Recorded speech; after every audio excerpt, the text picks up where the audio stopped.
ሓደ ካብ ዓበይቲ ምስጢራት ጥናፍ ዓድታት ንሕብረት ሰባት ኣብ ኩሉ ማሕበራዊ ህይወትን ምንቅስቓሶምን ዝፈጥሮ ድራኽ ሓይሊ ልምዓት እዩ። ብምስጋም ዝናበሩ ህዝብታትን ፋሕ ኢሎም ዝንቀሳቐሱ ሕብረት ሰባትን እኹልን ዝተማልአን ኣገልግሎት ክረኽቡን ብዛሸጋር እዩ። ቀረብ ጽሩይ ማይ፣ ማእከላት ጥዕና፣ ኣገልግሎት ትምህርቲ፣ መጓዓዝያን መራኸቢታትን ካብቶም ንጥርናፍ ዓድታት ዘቀላጥፉ ረቑሒታት ኣብ ቅድሚት ይስርዑ። ኣብ ህዝቢ ዝተሰረቱ ልምድታትን ኣተሓሳስባታትን ብምቕያር ዓይነት ህይወትን ኣገባብ መነባብሮን ንምምሕያሽ ክካየድ ዝግብኦ ጻዕሪ ኣዝዩ ከቢድ እዩ። ካብ ናይ ጉስነት ህይወትን ፋሕ ዝበለ ኣካይዳን ህዝቢ ናብ ጥርኑፍ ምእኩል ምሕደራት ዘለዎ ሕብረተሰብ ምቕያር ካብኡ ሓሊፉ እውን ተጠቃሚ መኣዲ ትምህርትን ጥዕናን ከም ዝኸውን ንምግባር ዝሓቶ ዋጋ ንምግማቱ ኣየሸግረን። እቲ ኣብ ምምሕዳር ከባቢታት ኣጉማይት ዝተኻየደ ሓያል ጻዕሪ ብሓፈሻ ነቲ ኣብ ጉስነት ጥራይ ተመርኪሱ ዝናበር ዝነበረ ህዝቢ ናብ ናይ ህንፃን ሕርሻን መኣድታት ዕዮ ንምጽምባር ዝተኻየደ ስራሕን ዝተረኸበ ውፅኢትን ድማ ብፍላይ ኣዝዩ ኣተባባዕ እዩ። እዚ መደብ እዚ ጉዳያት ገስጋስ ትምህርቲ፣ ህንፀት ጽርግያ መቐይሮ ካብ ጉስነት ናብ ህንፃዊ ልምዓትን ማእሰሳዊ ንጥፈታትን ክደስስ እዩ።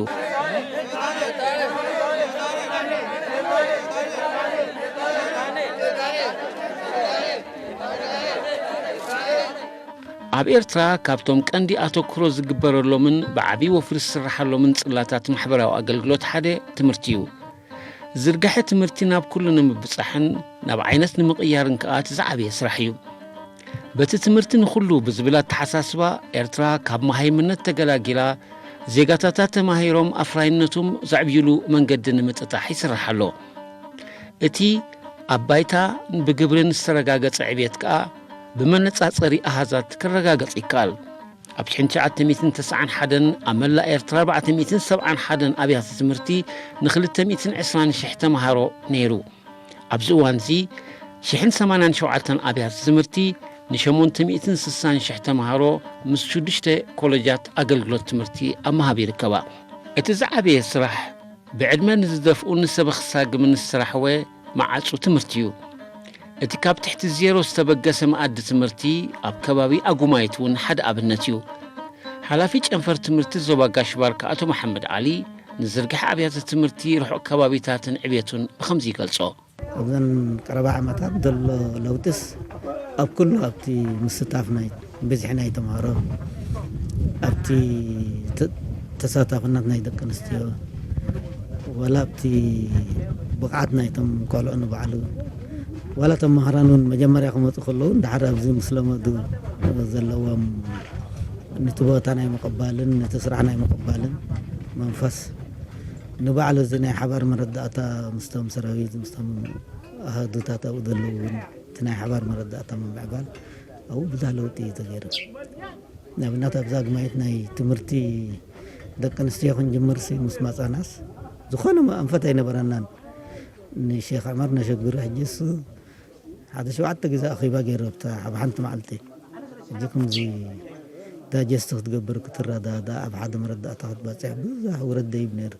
ሕጂ ሽዑን ሎሚ ትሪኢ ከለኻ ዘሎ ለውጥስ ብዙሕ እዩ። ሎሚ ኖርማል መፅአን ይመሃራ ጠለባተን የቕርባ ወላ ንሕና መፂናየን እውን ከምዝን ጎዲልና ከምዚ የድልያና ኢለና እተን ጠለባት የቕርባ ኣብቲ ናይ ብቕዓተን ንባዕሉ ከምቡባ ክትሕባ ገለ ክትሪአን ከለኻ እቲ ለውጢ ብጣዕሚ ጽቡቕ እዩ። ሕጂ ካብቲ ድሕሪት ተመሊስካ ትሪኢ ከለኻስ ብዙሕ እዩ እቲ ለውጢ ማለት እዚ በቃ ዘበለ እዩ ይዕግበና ካብኡ ንቅድሚት ክንከይድ ይብልናን ማለት ኣይኮነን። ግን እቲ ለውጢ ናይ ብሓቂ ጽቡቕ ዘተባብዕ እዩ። እቲ ፃዕሪ በቶም ሰራዊት ድዩ በቶም ወለዲ ንባዕሎም ወላ በቶም መምህራን ዝግበር ከዓ ይረአየካ እዩ። ክሳብ ክንደይ ፃዕሪ ስለ ዝገበሩ እዮም እቲ ለውጢ ዝመፅእ ዘሎ እንጂ ጽቡቕ እንታሽሙ እዩ ዘሎ ማለት እዩ።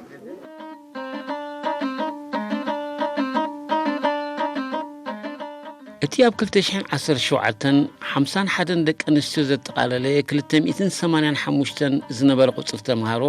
ብ26 ሚእታዊት ዕብየት ዘረጋገፀ ትምህርቲ ኣብ ከባቢ ምምሕዳር ኣጉማይት ኣብ ህንፀት ጸጋ ዓቕሚ ሰብ ዓብዪ ዝላ እዩ። ዝዓበየ ጸጋ ኤርትራ ዓቕሚ ሰብ ብምዃኑ ዓቕሚ ሰብ ቀጻሊ ህንፀት ይሓትት። ሰብኣዊ ጸጋ እንተተሃኒጹ ኣብ ልምዓት ዝህልዎ ግደ ብቐሊሉ ዝጽመት ኣይኮነን። ናብቲ ናይ መወዳእታ ሸቶ ንምብጻሕ ክሰላሰል ዝጸንሐን ዝቕጽልን ዘሎ ስራሕ ከዓ ኣዝዩ ኣተባባዕ እዩ ብሕልፊ ኣብ ኣዝዩ ርሑቕ ከባቢታት ኤርትራ እቲ ኣብ ምምሕዳር ከባቢ ኣጉማይት ዝተመዝገበ ዓወት ሓደ ኣብነት ናይቲ ብዙሕ ስራሕ እዩ መምህር ሳልሕ ርእሰ መምህር ኣብያተ ትምህርቲ ምምሕዳር ከባቢ ኣጉማይት እዩ እዚ ከባቢ እዚ ልክዕ ከምቲ ቅድሚ ሕጂ ተዛረብናዮ ካብ ዜሮ ተበገሰ እዩ ሕጂ ኩሉ ግዜ ካብ ዜሮ ክትበገስ ከለኻ ወላ ቁሩብ እንተ ጌርካ እውን ከምዚ ብዙሕ ዝገበርካ ኮይኑ ስማዓካ ስለዚ ካብ ዜሮ እየ ተበጊስና 2017 ዓመተ ትምህርቲ ዝኾነ መሰረት ናይ ትምህርቲ ኣይነበረውን ሕጂ ካብ ሽዑ ጀሚርና ቁሩብ በብደረጅኡ እንዳተምሓየሸ ይመጽእ ኣሎ ድሓር እቲ ዝሰርሓካሉ ብግብሪ ክትሪኦ ከለኻ እውን ዝያዳ ደስ የብላካ ወይ ዝያዳ ሓበን ስማዓካ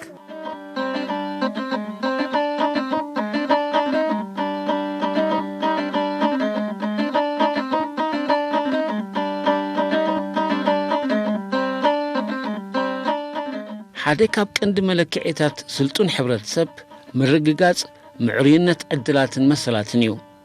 ምዕሩይ ዕድላት ክፈጥር ዘይከኣለ ህዝቢ ወይ ሃገር ቁልጡፍን ፍትሓውን ምዕባለ ክጭብጥ ኣይኽእልን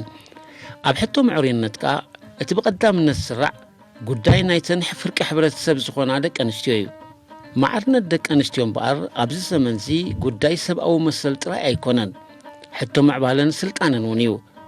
ናብዚ ደረጃ እዚ ንምብጻሕ ግን ሓያል ጻዕሪ እዩ ዝሓትት መምህር መርየም ኢድሪስ ሓንቲ ካብተን ኣብ ምምሕዳር ከባቢ ኣጉማይት ዓብይ ስራሕ ክሰርሓ ዝጸንሓ ዜጋታት እያ ንዓና ዘጋጥመና ብድሆታት ብዙሕ እዩ ግን ምስቲ ዝረኸብናዮ ብልጫታት ከዓ ዝዳረግ ስለ ዝኾነ ከምዘየጋጠመና ኢና ንወስዶ ሓደ እቲ ቁፅሪ ብውሑድ ቁፅሪ ጀሚርና ምስቲ ቁፅሪ ምውሓዱ ከዓ ከመይ ጌርና ዓዲ ኣብ ትምህርቲ ነምርሖ ኢልና ብዕድመ ብዘየገድስ ኢልና ብዕብይ ዝበላ ዕድመ 12 ከባቢ ጀሚርና እሞሃ ብውሑድ ቁፅሪ ኢና ጀመርና ልክዕ ድሕሪኡ ግን ኣብ ዝመፅእ ዓመት እናዛየደ ካብ ትምህርትና ዓበይቲ ኣትሒዝካ ኣብኡ ኣብ ስሩዕ ትምህርቲ ዕድል እናዛየደን እቲ ትምህርቲ እናዛየደን ከይዱ ማለት እዩ ኣብዚ ግዜ እዚ ብምብፃሕና ከዓ ንኣምላኽ ነመስግን እዚ ትረኸብናዮ ዕድል ወይ ከዓ እቲ ሕብረተሰብ ዝረኸቦ ማለት እዩ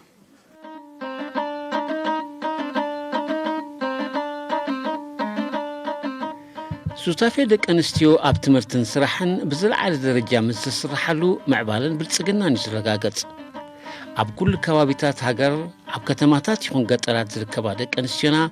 ፍልጠትን ሞያን ሰኒቐን ሱታፊአን 100 ምስ ኣሕዋተን ደቂ ተባዕትዮ ኣብ ዝመዓራረየሎ ደረጃ ክበጽሓ ገና ሓያል ስራሕ ከም ዝሓትት ኣየጠራጥርን እቲ ስራሕ ብዓጸፋ ክድፍኣሉ ከም ዝግብኦ እውን ኣመልክት ሕቶ ዝኣቱ ይኮነን እቲ ኣብ ርሑቕ ከባቢታት ዝካየድ ዘሎ ጻዕርታት ከዓ ናብቲ ኣንፈት ክመርሕ ከም ዝኽእል እተን ኣብ ርሑቕ ከባቢታት ኣብ መኣዲ ትምህርትን ሞያዊ ስልጠናን ዝምህራ ዘለዋ ደቂ ኣንስትዮ ይሕብራ መምህር ጀሚላ ጀማልን መምህር ሓሊማ ኢድሪስን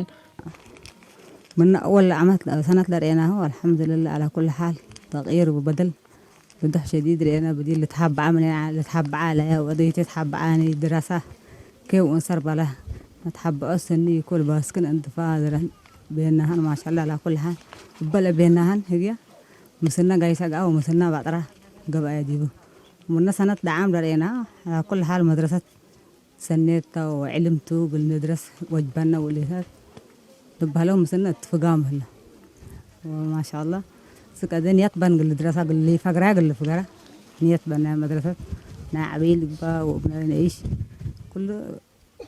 قادرات قل الدراسة إلا سنة أول مرة جيت صار مدلي كدي بالله مدرسة أقميت والحمد لله مدرسة أقميت قروا ما شاء الله تمام طلبت يعني تمام الحمد لله صرنا نتنظموا وكله ما شاء الله احنا بس كله تمام تحنتم كله ما شاء الله لبهم يعني ديب هناك محمد أوتو هنا لا عرينا بهم طلبت ما شاء الله قروا من ديب من الكويت ديب أمريكا محلفو تمام ما شاء الله قروا هلو يقول لهم أنا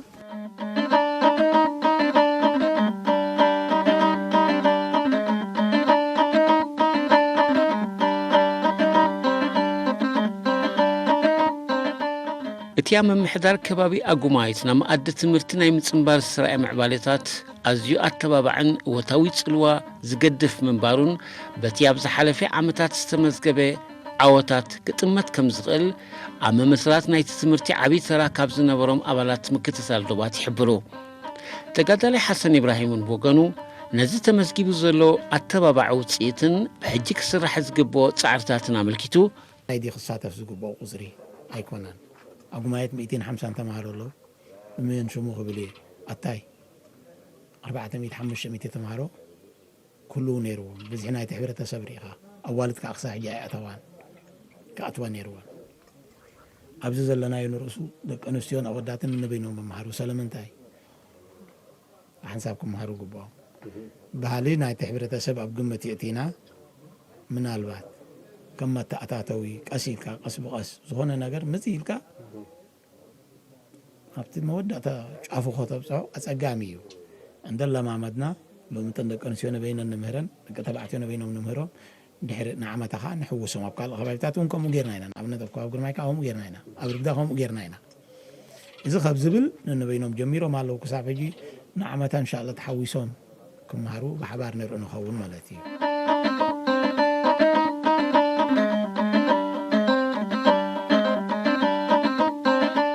ኣብ ዓመት 2019 ንመንግስቲ ሓደ መደብ ይውፅዩ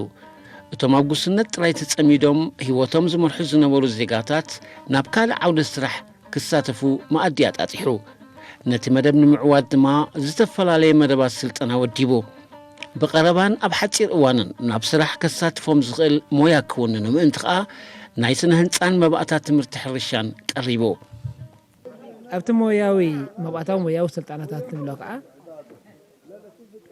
ደቂ ተባዕትዮ ብ18.4 ደቂ ኣንስትዮ ካብ 84.3 ብሓፈሻ ኣብቲ ሞያዊ መባእታዊ ሞያዊ ስልጠናታት ንብሎም 47.6 ዕቤት ኣሎ እዚ ዕቤት እዚ ኩሉ እዩ ማለት ኣይኮነን ግን ምስ ዘለናዮ ምስ ዝነበረናን ምስ ከባቢና ምስ ዘለዎ ፀገማት ናይዚ ከባቢ እንዳረኣይና ነበር እዚስ ብዙሕ ሰብ ዝመካሓሉ ወይ ዝዛረበሉ እዩ ማለት ኣይኮነን ግን ምስቲ ከባቢ ኸሪኢኻ ናይ ሓቂ ድሓን ኣብ ዝኾነ ደረጃ በፂሕና ኣለና ካልእ እቶም ሞያዊ ስልጠናታት ንብሎ ዘለና ሕጂ ኣብ ሕርሻ ነይርና ኣብዚ ሆም ኢኮኖሚክስ ናይ ናብ ዕቤት ናይ ደቂ ኣንስትዮ ኣብ ኣሰራርሓ ላኻን ዕንቆን ካልእ ነይርና ከምኡ እውን ኣብ ስነ ህንፃ ሕጂ በቶም ስነ ህንፃ እንዳተምሃሩ ዝሰርሕዋን ክልተ ገዛውቲ ከም መካዚኖታት ተጠቂምና እዘን ኣብያተ ትምህርቲ ኩለን ኣብ ዳስ ዝነበራ ዕድል ስለ ዝረኸባ ክንሃንፀን ክኢልና እዘን ክልተ ገዛ እንተዘይህናፃ እቲ ስሚንቶ ኣብ ክረምቲ ስለ ዝመፀ መካዚና ኣይመረኸበን መካዚና ዘይብሉ ከዓ ክንስርሓሉ ኣይመካኣልናን ስለዚ እቲ እቶም ተምሃሮ እቲኦም መሰረት ስለ ዝፀንሖም ነቲ ህዝቢ ከማእከሉልና ወይ ከመርሑና ክኢሎም እዮም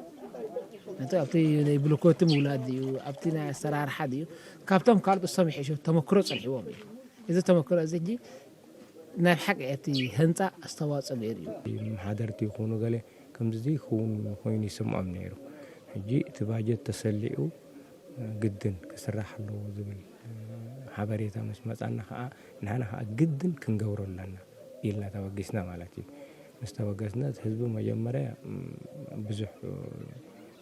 ኣይኣመነን ዝስራሕ ኮይኑ ኣይስምዖም ነይሩ ኣብ ማይ ብድሪልን ገለን ጨቓቕ ክብሉ ውዕሉ ለይቲ ሙሉእ ለይቲ ኣብቲ ድሪል እዮም ተሓድሩ ሕጂ ናይ ቤት ትምህርቲ እንድሕር ተወሲኽዎ ከመይ ገይሩ እዩ ዝኸውን ሕጂ ንሓደ ነገር እንድሕር ኣሚንካ ክገብሮ ኢልካ እንድሕር ተበጊስካ ዘይከውን ነገር ከዓ የለን ብልሓት እንዳወሰካ ኻ ትኸይድ ሜላ እንዳፈጠርካ ኻ ትኸይድ ኩሉ ግዜ ከመይ ጌርካ ትዕወት ናትካ ሜላ ናትካ ጥበብ ይኸውን ማለት እዩ ስለዚ ኣብ ኣታይን ኣብ ለኮይ ኣብ ጉማየትን ኣብ ኣካይድን ግድን ክንጅምር ኣለና ኢልና ጀሚርና ማለት እዩ ስለዚ ንሕና መጀመርያ ንጅምር ከለና ቤቶም ህዝባዊ ሰራዊትና ምዱብ ሰራዊትን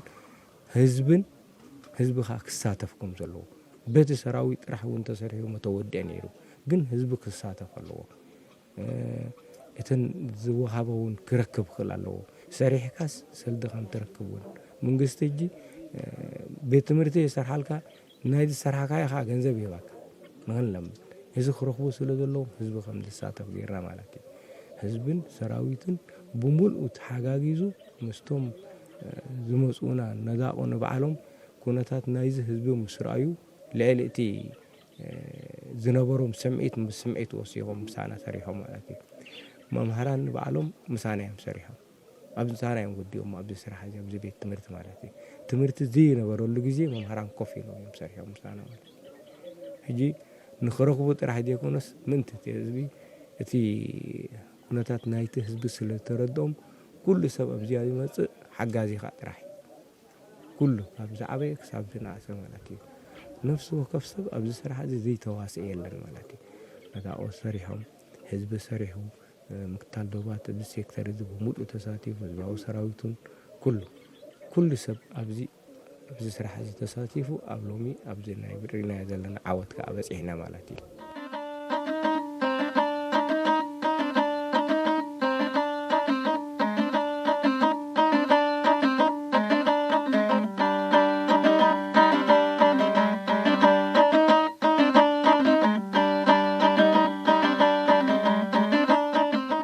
እቶም ጩራ ብርሃን ትምህርቲ ዝረኸቡ ሕብረተሰብ ከባቢ ምሕዳር ኣጉማይት ጣዕመን መቐረትን ትምህርቲ ብምስትምቓር ደረጃ ናይቲ ትምህርትን መምሃሪ ክፍልታትን ናብ ምምዕባል እዮም ጠሚቶም ካብ ዳስ ወፂኦም ኣብ ናይ መንደቕ ህንፃ ክሰግሩን ኣብ ምቹእ መምሃሪ ክፍልታት ደቆም ከምህሩ ከዓ ነቲ መንግስቲ ዝወሰዶ ተበግሶ ደጊፎም ኣብ ምህናፅ ናይቲ ኣባይቲ ከዓ ምቕሉል እጃም ኣበርኪቶም ኩሎም ከም ሓደ ኣብ ማእቶታዊ ፃዕሪ ተሳቲፎም እቲ ጠለብ ብዓብዩ ናይቲ ሕብረተሰብ ምዕባለ የርእየካ ጠለብ ባዕሎም እዮም ጠሊቦሞ ኣብ ዳታት ዲና ኩሉ ግዜ ክንምሃር ኣብ ካልእ ዓመት ምስ በፅሓና ማለት እዩ ቤት ትምህርቲ ከዳ ደይስርሓልና ዝብል ማዕረ ህዝቦም ክስርዑ ብምኽኣሎም ዓብዪ ዕጫዩ ዓብዪ ዕድል እዩ ማለት እዩ ንዓና ነቶም መምሃራን ቀዳምነት ድሕሪኡ እውን ነቲ ካብ ተፈላለየ ማሕበራት ነዚ ህዝቢ እዚ ከዓ ዓዘቕቲ ከውፅእ ኢሉ ዝሕግዝ ዝነበረ ብንብረቱን ብጉልበቱን ብገንዘቡን ከይበቐቐ ኣብዚ ደረጃ እዚ ዘብፅሓና ነመስግን ማለት ይበሃል ናይ ምዕራብ ወፍሪ ተወሲዱ ዘሎ ይሰርሑ ኣለዉ ክሳብ ሕጂ እዚኦም ናይ ሶላር እዚኦም ዒላታት ተኳዒተን ዘለዋ ቦምባ ኣትዮም ብሶላር መልክዕ ከማን ሰሪዖም እተን ዓዲታት በደል ማይ ዘይምህላው ማይ ዝህልወሉን ፅሩይ ማይ ዝሰትያሉ ምፍጣር እዚ ተበግሶ እዚ ስለ ዘሎ እታ ንዓና ትፅበየና ተባዕታይ እንስታይ ኣብዚ ተሰሪሑ ዘሎ ቤት ትምህርትታት ከነፍስሶ ሓደ ዓብዪ ባይታ ዝፅበየና ዘሎ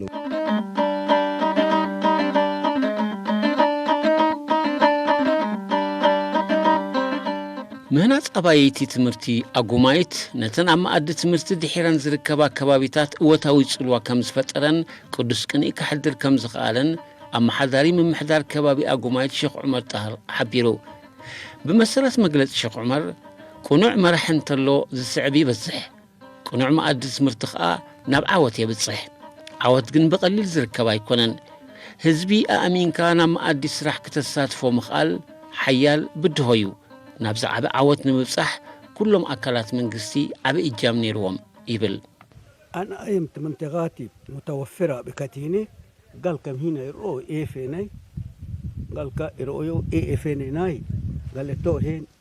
كلاتو دبارينا وارد تو هين كلاتو دبارينا وارد تو هين كلاتو دبارينا وارد باك إبارينا وارد باك إبارينا جروب كم هنا إيه يم نميرك شكت شواويتت إمبرو شغمني شغداني أتان هب التنمية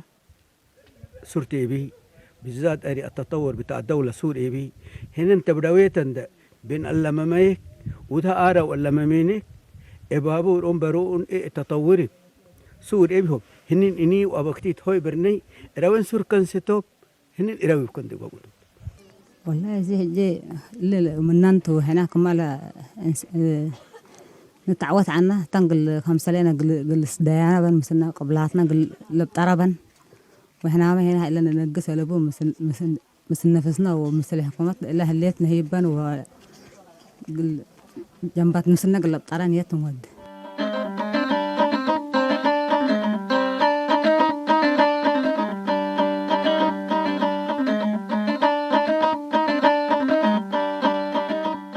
ጽርግያ ሓደ ካብቶም ወሰንቲ ማሕበራውን ቁጠባውን ኣገልግሎታት እዩ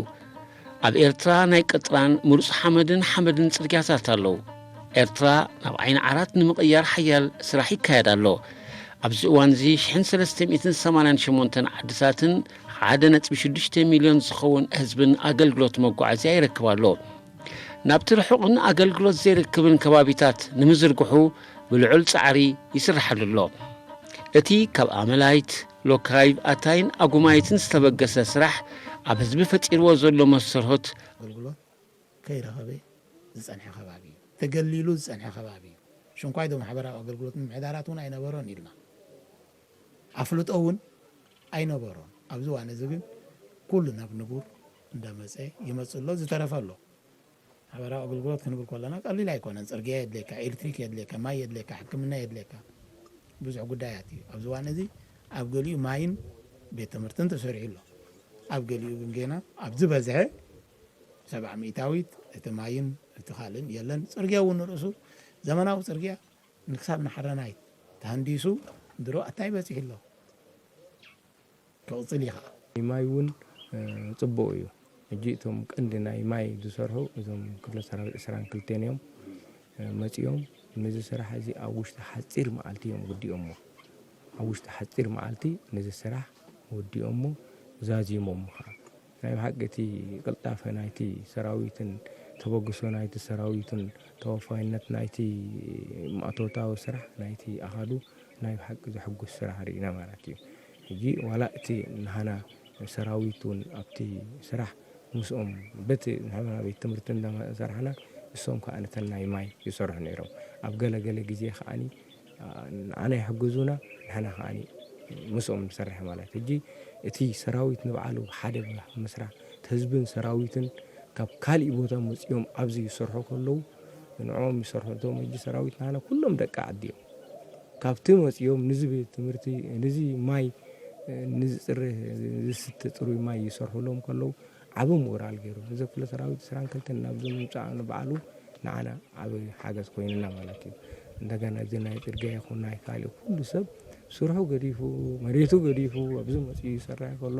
ንዓና እውን መዛረቡ ኮይኑና እቲ ህዝብን እቲ ሰራዊት እውን እናተረድኦ ኸይዱ ማለት እዩ ስለዚ እቲ ስራሕ ኣብ ሓፂር ግዜ ዕዉት ስራሕ ተሰሪሑ ሎሚ ኣብ ኣታይ ፅሩይ ማይ ይስተሎ ማለት እዩ ፅሩይ ማይ ይስተሎ ጥራሕቲ ህዝቢ ስለዘይ ተጠርነፈ ህዝቢ ተጠርኒፉ ፅሩይ ማይ ምስ ተረኽበ ብቐጥታ ህዝቢ ተጠርኒፉ ክሰቲ ትፅበያኻ ድሌት ናይ ነፍሲ ወከፍ እዩ ኩሉ ሰብ ማለት እዩ ስለዚ ህዝቢ ተኣኪቡ ክሰቲ ማይ ፅሩይ እንትንርኢ መትሓጎስና ህዝቢ ስለዘይ ተጠርነፈ ግን እቲ ትሰርሕ ነገር ኣብ መዓልና ከምዘይ ዋዕለ ኮይኑ ይስማዓካ ኣብ ናይ ለኮየብ ቁሩብ ተደናጉይ ገለ ንብረት ጎዲሉ ነይሩ እቲ ንብረት እውን ተቐሪቡሎ እቲ ቦታ ተፀሪጉሎ በዞም ናይ ገደምን ኣዳኸሎን ተመድሚሉ ተዳልዩሎ እቶም ናይ ሶላር መፂኦም እውን ክተኽልዎ እዮም ስለዚ ኣብዘን ውሽጢ 10 መዓልቲ ህዝቢ ፅሩይ ማይ ክሰቲ ዝብል ሓሳብ ኣለና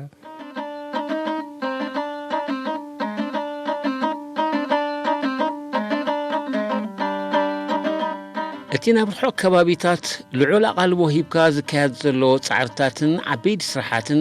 ኣብ ምምሕያሽን ምቕያርን ዓይነት ህይወት ዜጋታት ዝህልዎ ግደ ዓብዪ ክኸውን እዩ እቲ ካብ ኣልቦ ናብ ሓደ ደረጃ ደይቡ ዝርከብ ጉዕዞ ኣቕርቦት ማሕበራዊ ኣገልግሎት ብሓፈሻ መኣዲ ትምህርቲ ከዓ ብፍላይ ንቕሓት ሕብረተሰብ ክብ ምባል ዜጋታት ገዛእ ርእሶም ከባቢኦምን ሃገሮምን ኣብ ምህናፅ ዓብዪ እጃም ክህልዎ እዩ ይብሉ ተሳተፍቲ እቲ ልምዓታዊ መደብ ቦዩ ንሕና እቲ ተበግሶ ናይዚ መንግስቲ ተረዲእና እዩ ዘሎ ናይ ሓቂ ፅቡቕ ተበግሶ ኢኻ ኩሉ እቲ ዕንቅፋት ናይ እዞም ወያነ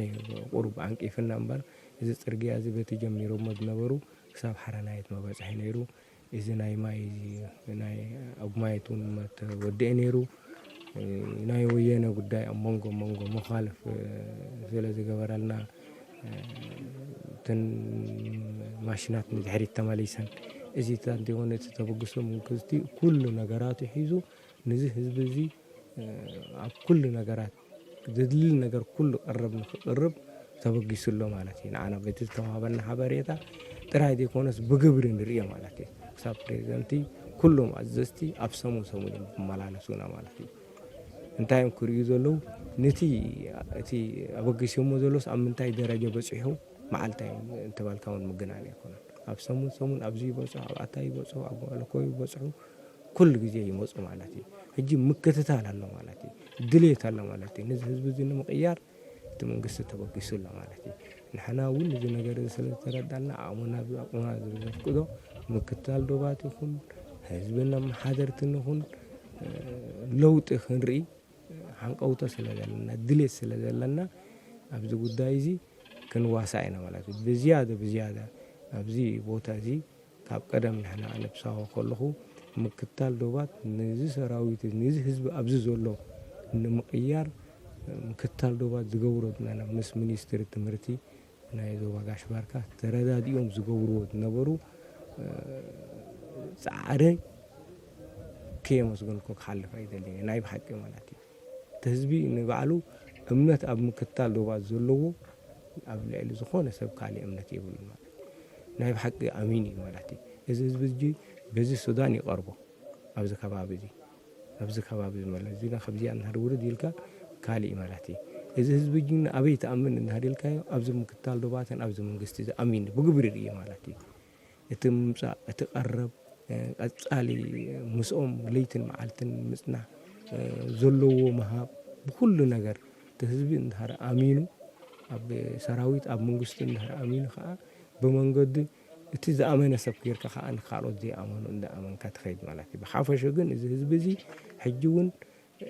تعرف كم زدليو حجز كم زدلينا نحنا حتت مالتي هناتو تحزبي حنسب نخت أمونه جزية وصدلك حنسب ندهر أمينو جن كوحي ذيك إيار حزبي نقضي بالحزبي سلزي أبز جزية زي نحنا حجز كم زدلينا كم تي كلهم تمسؤولون زلهم كلهم حلفتهم كله أزاز زمت زلوا كل ماشينات زمت زلوا إذا كلهم حزب إيار سلزو هونه زي بزاد الله ونهار كيدو تصفى الله سرح عود سرح مخانو يا أم أو تي لو تي بزح نارينا خن بالنخل حادتي زنبرة لمداوي كاب تعرف كخاف سبات حبي كمنبر زي كونه تمرت زي مفلات كوتا زخونة سوشياليتي زي مفلات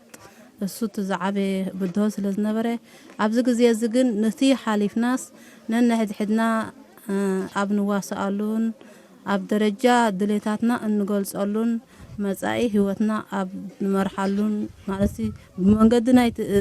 بتي نتهزب زقاتم دولو مالتيو أبز درجة زي كبصح تخيل مالتو بدهتات تتحالف بدهتات تقليل يكون النيرو تبهلاو خسقر أمو أبز درجة زي نتمرتي خطمت نمسائي عدلات كتفتش تسقري قليل يكون كم زي تسقرينا نوستقن مخنياتو زي صبوي وينكا تتصبي خايا وينكا قميت كايا سلتمات كم زي حالة جانا نوستو بمنظرنا يزخا نحنا عوتاتنا مخنياتو هزبتو خاب تعزق تزاوزينا كاب سبات تحابيهم كاب قاشات تحابيهم نقولكم كنوبرو نترفوناتهم هيوت مبر نايكوينهم دلو حبرتسب زي فلت هزب مخان أمها ناشنقر قانقان سقطت ناي بحلن بمهلاهم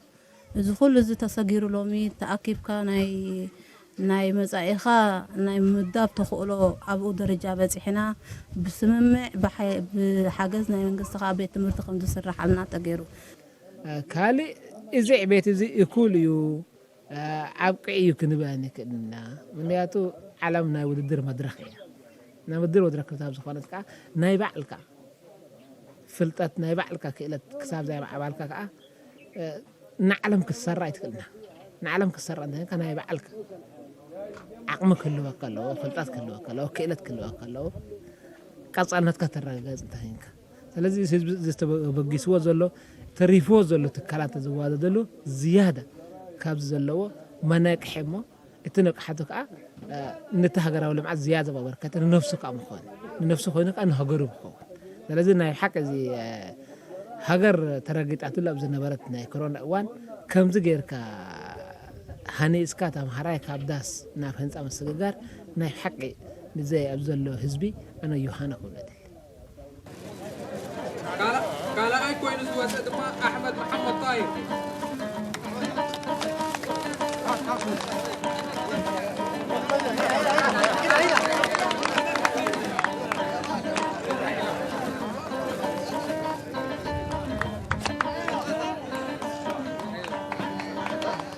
سالساي كوين استعوت دما حسين أبو بكر أحمد